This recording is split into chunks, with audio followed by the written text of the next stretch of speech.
Assalamualaikum. Today's video is about paraneoplastic syndrome. So what is paraneoplastic syndrome? First of all, definition: distant systemic effect of a neoplasm that are not related to metastasis. এখন আমরা একটা নিওপ্লাজমটা যদি malignant হয় তাহলে কি হবে যে সেটা মেটাস্টাসিস করবে, মেটাস্টাসিস করে ডিস্ট্যান্ট অর্গানে যাবে, ঠিক আছে। This is the normal phenomenon. এখন ওই ডিস্ট্যান্ট অর্গানে মেটাস্টাসিসের কারণেও কিছু সাইন সিমটম দেখা যেতে পারে, but this is not paraneoplastic syndrome. আমি আরও ক্লিয়ারলি এটা বলবো, এটা বলার আগে রবিনসের যে ডেফিনেশনটা আছে ওটা একটু বলি। সো সাম ক্যান্সার বেয়ারিং ইন্ডিভিজুয়ালস, এবং সাম বলতে ইট ইজ অলমোস্ট 10%, অর্থাৎ টোটাল ক্যান্সার বেয়ারিং পেশেন্টের 10%। That means some cancer bearing individuals produce sign and symptoms that cannot be readily explained by anatomical distribution of the tumor or by elaboration of hormones intrinsic to the tissue from which tumor arise.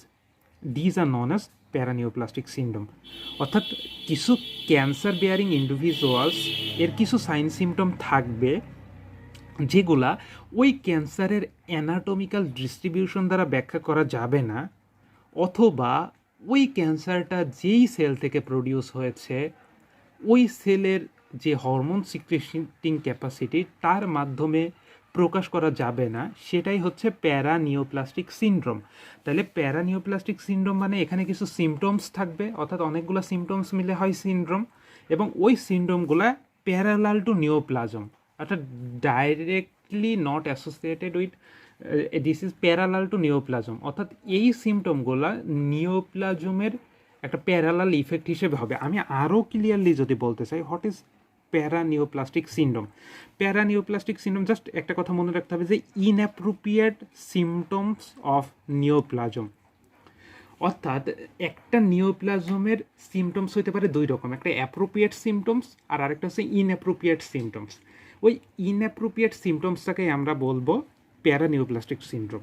আরেকটু উদাহরণ দিই, যেমন হচ্ছে কি একটা patient, একটা পেশেন্টের হচ্ছে কি ব্রঙ্কিয়াল কার্সিনোমা, ধরি লাং কার্সিনোমা হয়েছে, অর্থাৎ লাংয়ের যে লাইনিং এপিথেলিয়াম আছে, এই লাইনিং এপিথেলিয়াম অ্যালভিওলাই সহ ব্রঙ্কাস সহ এই অ্যালভিওলাই যে কার্সিনোমাটা হয়েছে, এই লাং কার্সিনোমার কারণে আমাদের কি হচ্ছে যে অ্যালভিওলাই যেহেতু কার্সিনোমা হয়েছে, সো অ্যালভিওলাই ঠিক মতো এয়ার পাম্প করতে পারবে না। অর্থাৎ একটা লাং কার্সিনোমার পেশেন্টের মেইন সাইন সিমটম হওয়া দরকার শর্টনেস অফ ব্রেথ, ঠিক না? মেইন সাইন সিমটম হওয়া দরকার শর্টনেস অফ ব্রেথ, বাট দেখা যাচ্ছে যে একটা লাং কার্সিনোমার পেশেন্ট, ব্রঙ্কিয়াল কার্সিনোমার পেশেন্ট বা small cell carcinoma of lung এর পেশেন্ট কি হচ্ছে যে একটা সাইন সিমটম নিয়ে হচ্ছে প্রেজেন্ট হচ্ছে, সেটা হচ্ছে কি কুশিং সিনড্রোমের যে সাইন সিমটম আছে।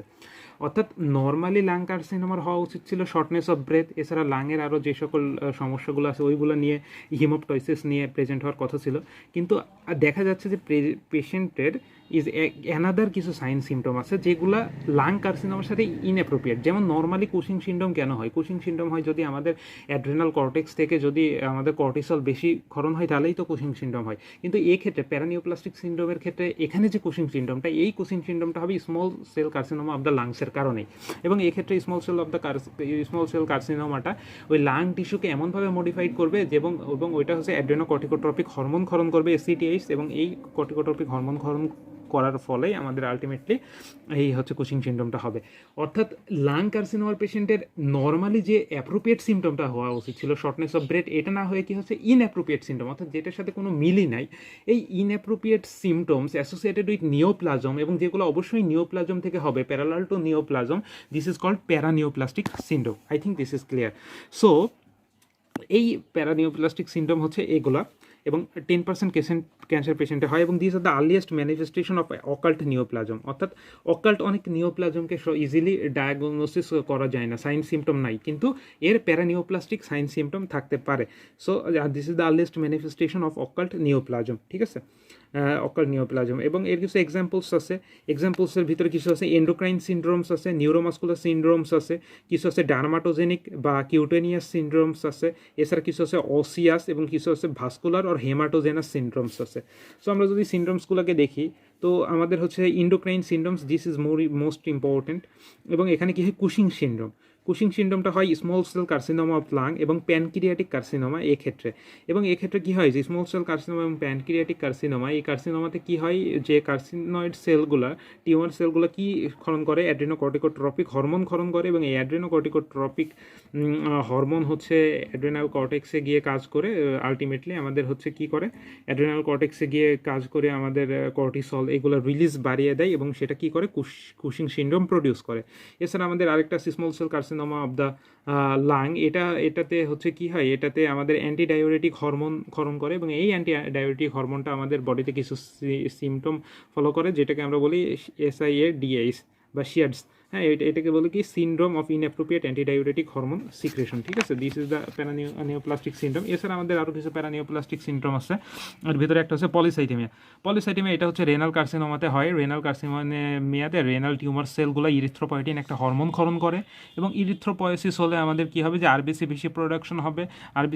পলিসাইথেমিয়া মানে মোর আরবিসি, ঠিক আছে, সো পলিসাইথেমিয়া হবে। এছাড়া আমাদের লাংয়ে আরেকটা কার্সিনোমা আছে, that is the squamous cell carcinoma of the lung. এই স্কোয়ামাস সেল কার্সিনোমা কী হয়, প্যারাথাইরয়েড হরমোন ক্ষরণ হয় এবং এই প্যারাথাইরয়েড হরমোন ক্ষরণ হওয়ার ফলে কী হয়, হাইপারগ্লাইসেমিয়া হয়। So polycythemia, hyperglycemia, Cushing syndrome, these are the paraneoplastic syndrome. অর্থাৎ ইনঅ্যাপ্রোপ্রিয়েট টু ক্যান্সার সেল, এই সিনড্রোমগুলো ইনঅ্যাপ্রোপ্রিয়েট, অ্যাকচুয়াল অ্যাপ্রোপ্রিয়েট না, অর্থাৎ এগুলো হওয়ার কথা ছিল না, বাট এগুলোই হচ্ছে। এবং এগুলো দিয়ে ডিজিজ ডায়াগনোসিসের ক্ষেত্রে দিস ইজ মানে ক্যান্সার বা অনকোলজিতে this is very much important. হ্যাঁ, এছাড়া আমাদের আরেকটা সিনড্রোম আছে হাইপোগ্লাইসেমিয়া। এটা হয় কিসে, ওভারিয়ান কার্সিনোমাতে। ওভারিয়ান কার্সিনোমাতে কিছু সাবস্টেন্স রিলিজ হয় যেটাকে আমরা বলি insulin or insulin like substance. যেহেতু ইনসুলিন সেলের ভিতরে গ্লুকোজকে এন্ট্রি করতে হেল্প করে, সো আমাদের কী হবে, গ্লুকোজ কমে যাবে, হাইপোগ্লাইসেমিয়া হবে। এরপরে আছে কিছু নিউরোমাস্কুলার সিনড্রোম আছে। নিউরোমাস্কুলার সিনড্রোমের ভিতরে আছে আমাদের হচ্ছে ডিসঅর্ডার অফ CNS এবং PNS। This syndrome is associated with breast carcinoma. এছাড়া আছে মাইস্থেনিয়া গ্রাভিস। এটা হয় ব্রঙ্কোজেনিক কার্সিনোমা এবং থাইমোমাতে, দুইটাতে হতে পারে, বা কার্সিনোমা থাইরয়েড গ্ল্যান্ড, হ্যাঁ, থাইমোমা এবং কি ব্রঙ্কোজেনিক কার্সিনোমা। এখানে কি হয় যে অ্যান্টিবডি তৈরি হয়, ওই অ্যান্টিবডিটা অ্যাসিটাইল কোলিন রিসেপ্টরের এগেনস্টে কাজ করে একটা নিউরোমাস্কুলার জাংশন। এই জন্য হচ্ছে আমাদের ঠিকমতো অ্যাসিটাইল কোলিন যদি না যায়, নিউরোমাস্কুলার কন্ট্রোল ঠিকমতো হবে না, নিউরোমাস্কুলার কন্ট্রাকশন ঠিকমতো হবে না, তখন আমাদের মাইস্থেনিয়া গ্র্যাভিস হবে। এছাড়া কিছু ডার্মাটোলজিক ডিসঅর্ডার আছে যেটাকে আমরা বলি কিউটেনিয়াসও ডিসঅর্ডার, যেমন অ্যাকান্থোসিস নিগ্রিক্যান্স, অর্থাৎ ওই যে আমাদের পিছনে নেকের পিছনে ঘাড়ে যে কালো হয়ে যায়, দিস ইজ অ্যাকান্থোসিস নিগ্রিক্যান্স। এবং এটা সাধারণত হতে পারে লাং কার্সিনোমাতে। কারণ কি হয়, এখানে কিছু লাং কার্সিনোমাতে এই কার্সিনয়েড সেল, টিউমার সেলগুলো কিছু ইপিডার্মাল গ্রোথ ফ্যাক্টর সিক্রেশন করে, যার কারণে আমাদের এটা হয়। এছাড়া কিছু ভাস্কুলার সিনড্রোম আছে, যেমন ট্রক্সিয়াস ফিনোমিনন, যেটাকে আমরা বলি ভেনাস থ্রম্বোসিস, এটাকে বলা হয় ট্রক্সিয়াস ফিনোমিনন। এবং এখানে কি হয়, এটা হচ্ছে প্যানক্রিয়াটিক কার্সিনোমা এবং ব্রঙ্কোজেনিক কার্সিনোমাতে এটা হয়। এবং এখানে কি হয়, কিছু রিলিজ অফ প্রোকোয়াগুলেন্ট রিলিজ হয় এবং যার ফলে এটা হয়। সো প্যারানিওপ্লাস্টিক সিনড্রোমের যদি আমরা একটা সামারি করতে চাই, তাহলে প্যারানিওপ্লাস্টিক সিনড্রোমের ভিতরে মোস্ট কমন প্যারানিওপ্লাস্টিক সিনড্রোমটা হচ্ছে হাইপার ক্যালসিমিয়া, এটা squamous cell carcinoma of the lung. এছাড়া ব্রেস্ট, কিডনি, ঠিক আছে, কিডনি বা হচ্ছে রেনাল বা কিডনি, থাইরয়েড, এই ধরনের কার্সিনোমাগুলোতে আমাদের এটা হয়। তো most common paraneoplastic syndrome is hyper calcaemia. ঠিক আছে, তাহলে প্যারানিওপ্লাস্টিক সিনড্রোমগুলোকে যদি আমরা বলতে চাই আরেকবার, সেটা হচ্ছে Cushing syndrome, hyper calcaemia, hypoglycaemia, তারপরে পলিসাইডেমিয়া, তারপরে আছে SIADS অর্থাৎ syndrome of inappropriate antidiuretic hormone secretion.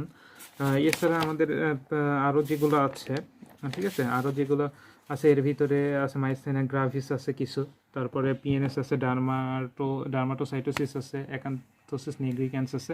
তো এর ভিতরে স্মল সেল কার্সিনোমা এখানে আমাদের দুটা করতে পারে। স্মল সেল কার্সিনোমা একটা SIADS করতে পারে, কুশিং সিনড্রোম থেকে হতে পারে।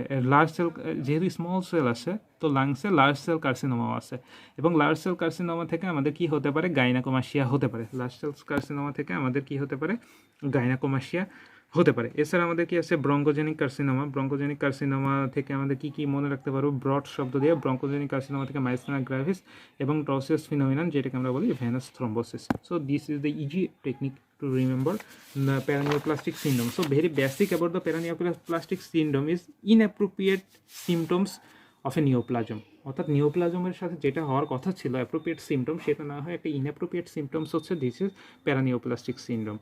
So thanks everyone, thanks for watching this video, subscribe and share my channel.